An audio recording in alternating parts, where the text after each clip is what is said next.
चलो, नमस्कार दोस्तों, आज फिर आपका स्वागत है क्राउन इमिग्रेशन के यूट्यूब चैनल पर। तो आज की जो सक्सेस स्टोरी है, जर्मनी का स्टूडेंट वीज़ा आया है। स्टूडेंट भी हमारे साथ में है, लेकिन पासपोर्ट इनका घर में रह गया है।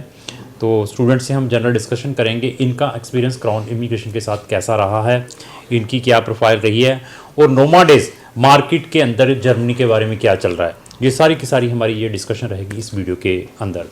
तो जर्मनी में स्टूडेंट वीज़ा अप्लाई करने से पहले हमारी नंबर ऑफ़ आप वीडियोस वॉच कर सकते हैं फ्री स्टडी इन जर्मनी से रिलेटेड। उसकी हमारी एक डेडिकेटेड प्लेलिस्ट है, उसका link as well as success stories of Germany student visa, उसकी भी हमारी एक डेडिकेटेड प्लेलिस्ट है। दोनों का लिंक मैंने अपने डिस्क्रिप्शन बॉक्स में लगाया है, वहाँ जाकर हमारी नंबर ऑफ़ वीडियोस वॉच करें।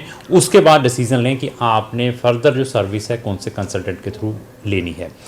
तो जर्मनी में क्या है कि अभी बहुत सारी कंट्रीज़ ने अपने जो वीज़ा सिस्टम को रिजेक्ट किया हुआ है। मैं ऑस्ट्रेलिया की बात करूं, कनाडा की बात करूं, यूके की बात करूं, तो अभी मार्केट के अंदर मैक्सिमम कंसल्टेंट अभी जर्मनी को प्रमोट करना स्टार्ट कर दिया है। और क्या है कि just they are taking the file and putting in the embassy. अगर तो आप जर्मनी में जाना चाहते हैं, मैं फिर बता दिया, वहाँ की पब्लिक यूनिवर्सिटीज़ में सबसे पहले आप अपनी सेल्फ असेसमेंट करें, इनर साइड अपने में देखें कि आपकी क्वालिटी क्या है, आपकी प्रोफाइल कैसी है। अगर आपका जर्मनी का वीज़ा ऑलरेडी रिफ्यूज़ड हो चुका है, मैं वर्ड रिपीट करूं, ऑलरेडी रिफ्यूज़ड हो चुका है, तो मैं आपका केस थ्रू रिमोन्स्ट्रेशन, जिसको हम अपील कहते हैं, उसके थ्रू भी दिलवा सकता हूं। लेकिन उसके अंदर कंडीशन ये है कि आपकी प्रोफाइल कैसी है। अभी आपकी प्रोफाइल क्या है कि मैक्सिमम मार्केट में क्या चल रहा है, बैचलर ह्यूमैनिटी से की हुई है, 5.5 बैंड है या नहीं है। तो वहाँ की बहुत सारी प्राइवेट यूनिवर्सिटीज़ धड़ाधड़ एडमिशन लेटर इश्यूज़ कर रही हैं। Admissions is not a big issue. कहाँ का? जर्मनी का। मैं बार बार रिपीट वर्ड कर दूँ, जर्मनी का प्राइवेट यूनिवर्सिटीज़ में there is no any problem. Even आप अपने लेवल पर भी just send the document to any private universities. वो डॉक्यूमेंट जब उनको रिसीव होते हैं उसके बाद वो डायरेक्टली कॉलिंग करनी स्टार्ट कर देते हैं आपको कि अभी फ़ीस ट्रांसफ़र करें 3000 यूरो, 2000 यूरो जी, जो हम फर्स्ट इंस्टॉलमेंट लेते हैं। ऐसी सिचुएशंस हैं जर्मनी में। जिन्होंने एडमिशन जहाँ वीज़ा लेना है वहाँ की पब्लिक यूनिवर्सिटीज़ में, उसकी प्रोफाइल बहुत इंपॉर्टेंट है। प्रोफाइल में मैं ये कहता हूँ कि आपके 65% मार्क्स हैं, 6 बैंड हैं, तो मैक्सिमम चांसेस है कि आपको 90-95% पॉजिटिव रिस्पॉन्स मिले एम्बेसी से। अभी मेरे पास ऐसे स्टूडेंट का रिफ्यूज़ल लेटर देखने को मिला है जिन्होंने अनदर कंसल्टेंटों के थ्रू अप्लाई किया हुआ था। बैचलर इन ह्यूमैनिटी जस्ट की हुई है, उसमें भी 50% मार्क्स हैं, 5.5 बैंड है। तो क्या जर्मनी गवर्नमेंट, क्या जर्मनी एम्बेसी इनको वीज़ा दे देगी इन प्रोफाइल को? ये आप खुद भी, मैं कह रहा हूँ कि सेल्फ असेसमेंट करके देखें। तो एडमिशन लेना मैंने फिर बता दिया इजी है। हमारे पास बहुत सारे स्टूडेंट्स आते हैं, वहाँ पर प्राइवेट यूनिवर्सिटीज़ भी कहते हैं कि हमारे करवा दीजिए, पब्लिक में भी करवा दीजिए। प्रोफाइल की असेसमेंट के बाद उसी टाइम में आपको ग्राफ बता देता हूँ कि आपको 90-95% वीज़ा मिल सकता है। अच्छी प्रोफाइल है जर्मनी के लिए तो आपका उसका जो वीज़ा सक्सेस रेट है मोर देन 90% है। जर्मनी मैक्सिमम स्टूडेंट्स को वीज़ा ग्रांट करती है अगर आपका वहाँ से पब्लिक यूनिवर्सिटी से एडमिशन आता है, जहाँ आपकी प्रोफाइल अच्छी है। अगर आपने प्राइवेट में भी डाला है तब भी आने के चांसेस है। तो भाई साहब हमारे साथ हैं, इनके approx I think so 64% marks हैं, इन्होंने बीटेक की हुई है और 6.5 आइल्स हैं। तो इनका वीज़ा भी ये देखिए, ऐसी प्रोफाइल का वीज़ा भी after submission in embassy more than 3 month लगे हैं। वीज़ा में डिले हो रहे हैं केसेस में, तो ये भी अपने माइंड में लेकर चलना है। अभी 12th के बाद बच्चे के लिए बहुत सारे ऑब्स्टेकल्स हैं जिन्होंने बैचलर करने के लिए जाना है। मेरे पास ऐसे बच्चों की भी रिजेक्शंस देखने को मिली हैं जिन्होंने अनदर कंसल्टेंटों के थ्रू अप्लाई किया था। आफ्टर +2 वहाँ की प्राइवेट यूनिवर्सिटी में डायरेक्टली एडमिशन उनको दिलवाया गया यूके बेस्ड प्रोग्राम के अंदर। तो एम्बेसी ने उन केसेस को इस ग्राउंड के ऊपर रिजेक्ट किया है कि आप just eligible for foundation program in Germany instead of directly bachelor. That reason number of students को रिजेक्शंस देखने को मिली है। ना ही उन बच्चों ने अपनी फाइल के साथ, वीज़ा फाइल के साथ टेस्ट एग्जाम लगाया था। बैचलर के लिए there is a number of way. आपको टेस्ट एस भी है, एपीएस भी है, आप स्टूडेंट को लीग के थ्रू भी जा सकते हैं, आप को वहां जाने के बाद 1 साल का फाउंडेशन भी करना पड़ सकता है। आप जेई मेन एडवांस दिया हुआ है तो तब आपको क्या एडवांटेजेस हैं। आप डायरेक्टली इंग्लिश शॉर्ट में कैसे एडमिशन ले सकते हैं, एनसी प्रोग्राम कौन से हैं, नॉन एनसी प्रोग्राम कौन से हैं, यूनि असिस्ट के थ्रू कौन सी एप्लीकेशंस होती हैं, डायरेक्ट एप्लीकेशंस कौन सी होती है, ये सारे का सारा नॉलेज आप हमारे प्लेलिस्ट में जाकर नंबर ऑफ वीडियो से वॉच कर सकते हैं। उसके बाद आपको आइडिया हो सकता है। तो अभी हम स्टूडेंट से भी बात करेंगे। तो सबसे पहले सर मैं आपका स्वागत करता हूं इस वीडियो के अंदर। मेरी तरफ से आपको नमन है, नमस्कार है।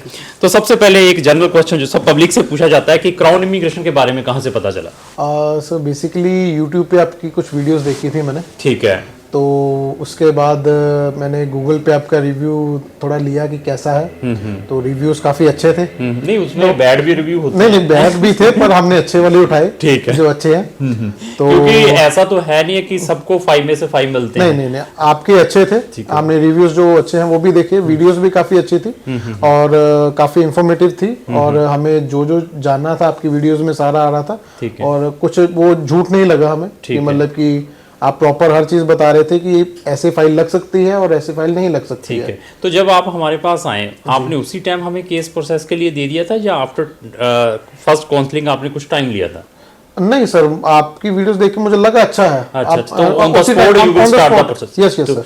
तो आप सिंगल हैं या मैरिड है? अब मैं मैरिड हूं सर। तो जब आप मेरे पास आए थे तो मैंने मैरिड वाले बच्चे भी हैं आपके? Yes sir. मैंने फिर आपको कहा था कि जर्मनी में डालना चाहिए या नहीं डालना चाहिए, आप मैरिड हैं, अपनी स्पाउस को ले जा सकते हैं या नहीं ले जा सकते, उसके फैक्ट के बारे में मैंने आपको कोई काउंसलिंग प्रोवाइड की थी? जी सर, क्या बताया? पूरी की थी आपने मुझे प्रॉपर प्रोसेस बताया था कि कैसे करके अगर जाना है तो कैसे लेके जा सकते हैं। या तो आप अगर स्टार्ट कीजिए, उसके बाद आगे उसका क्या क्या प्रोसेस है, वाइफ को कितना टाइम लगेगा, बेबी को कितना टाइम लगेगा। तो उसके बारे में आपने पूरा बताया कि इतने टाइम आपको यहाँ पहले स्टडी कंप्लीट कीजिए, फिर वर्क लीजिए, उसके बाद आप अपनी वाइफ को भी इजीली बुला सकते हैं। तो ऐसा है कि जर्मनी में अगर आप मैरिड हैं, आपके डिपेंडेंट बच्चे हैं, आप चाहते हैं कि मैं अपनी वाइफ के साथ, अपने स्पाउस के साथ और डिपेंडेंट बच्चों के साथ सिमल्टेनियसली उसी दिन जाऊं, तो Germany is not A lucrative country. अगर आप साथ में जाना चाहते हैं तो बहुत सारे कंसल्टेंट ऐसा कहते हैं बच्चे को कि हम आपको दूसरे दिन भेज देंगे, तीसरे दिन भेज देंगे। तो अगर आप स्पाउस के साथ जाना चाहते हैं तो बहुत सारी अनदर कंट्रीज है जहां पर आप अपनी स्पाउस के साथ जा सकते हैं। अगर आपने जर्मनी में जाना है और आप कहते हैं कि मैं मैरिड हूं, मैं अपनी स्पाउस को जाने के बाद बुलाऊंगा, उसके लिए इट विल टेक एक साल से ज़्यादा लग सकता है। इवन अगर आप एज ए स्टूडेंट हैं तो आपकी स्पाउस को भी अपना ब्लॉग्ड अकाउंट की रिक्वायरमेंट रहेगी और A1 भी सीखनी पड़ेगी। जैसे आप अपने ब्लॉग अकाउंट खुलवाया है तो ऐसे ही स्पाउस का डिपेंडेंट बच्चे हैं तो उसका भी ब्लॉग अकाउंट चाहिए। तो दीज आर द वहाँ पर लिमिटेड ये चीज़ें हैं, इसको आपको कंप्लाई करना पड़ेगा। हाँ, अगर स्टूडेंट वहाँ जाने के बाद उसको वर्क परमिट मिल जाता है, वर्क परमिट के बाद 5, 6, 7 सैलरीज उसको मिल जाती हैं, तो उसके बाद विदाउट ब्लॉक्ड अकाउंट 99% डिपेंडेंट को वीज़ा ग्रांट होगा यहाँ से। तो लेकिन स्पाउस को साथ में A1 जरूर सीखना पड़ेगा। ये सारे के सारे आपने प्रिकॉशंस लेने हैं फ्री में। ये सारी की सारी इन्फॉर्मेशन हमारे प्ले लिस्ट से ले सकते हैं। तो ओवरऑल एक्सपीरियंस कैसा रहा हमारी कंपनी के साथ? आप आए, कितनी ट्रांसपेरेंसी थी, कोई ओरिजिनल डॉक्यूमेंट लिए होंगे या कुछ हम आपसे कोई चीज़ हाइड कर रहे हैं, कुछ क्या लगा सारा ओवरऑल? एक्सपीरियंस काफ़ी अच्छा रहा सर। प्रॉपर गाइडेंस मिली, हर चीज़ में मिली।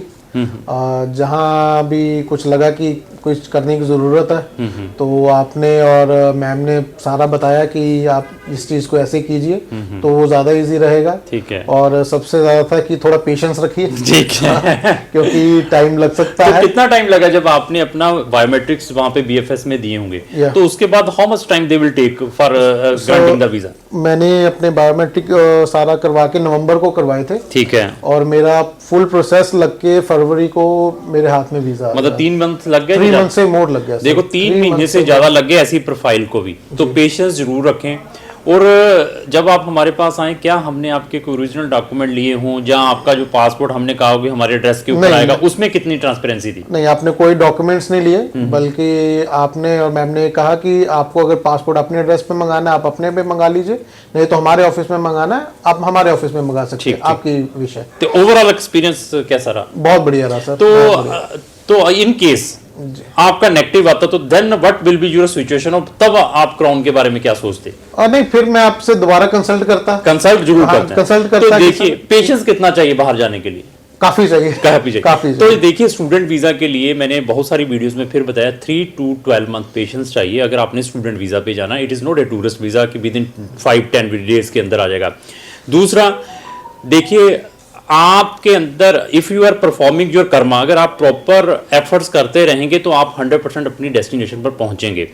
अगर कोई डिसीजन नेगेटिव भी आता है तो हमारे पास नंबर ऑफ ऑप्शंस हैं ऐसे स्टूडेंट्स को, और मैं इस स्टूडेंट को गारंटी से, मैं वर्ड यूज करता हूं, बहुत एक्सेप्शनल यूज करता हूं, बट यहां पर प्रोफाइल है, वहां पर हम गारंटी वर्ड डेफिनेटली यूज करते हैं कि इस स्टूडेंट को हम बहुत सारी ऐसी शेंगन कंट्रीज में भेज सकते थे इस रिफ्यूजल के बाद भी, क्योंकि हमें मालूम है कि इनके लिए क्या क्या ऑप्शंस हैं। इवन अगर जर्मनी ऐसी प्रोफाइल को वीज़ा रिफ्यूज़ करती तो मेरी ये भी चैलेंज था कि 95% ऐसे केस को मैं थ्रू रिमोस्ट्रेशन या अपील के थ्रू भी जर्मनी से ले सकता था, क्योंकि हम फाइट भी उन केसेस के ऊपर कर सकते हैं जहां पर प्रोफाइलें अच्छी हों। अगर प्रोफाइल ही अच्छी नहीं है, 5.5 बैंड है, परसेंटेज 50 है, तो वहां पर just wasting the time of each other.